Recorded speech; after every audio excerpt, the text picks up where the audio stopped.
حضرت ابو ہریرہ رضی اللہ تعالیٰ عنہ سے روایت ہے کہ آپ صلی اللہ علیہ وآلہ وسلم نے فرمایا کہ جو شخص اللہ کی راہ میں جہاد کے لیے نکلا اللہ اس کا ضامن ہو گیا۔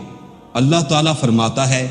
اس کو میری ذات پر یقین اور میرے پیغمبروں کی تصدیق نے اس سرفروشی کے لیے گھر سے نکالا ہے، میں اس بات کا ضامن ہوں کہ یا تو اس کو واپس کر دوں ثواب اور مال غنیمت کے ساتھ، یا شہید ہونے کے بعد جنت میں داخل کر دوں۔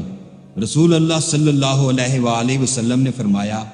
اور اگر میں اپنی امت پر اس کام کو دشوار نہ سمجھتا تو لشکر کا ساتھ نہ چھوڑتا، اور میری خواہش ہے کہ اللہ کی راہ میں مارا جاؤں، پھر زندہ کیا جاؤں، پھر مارا جاؤں، پھر زندہ کیا جاؤں، پھر مارا جاؤں۔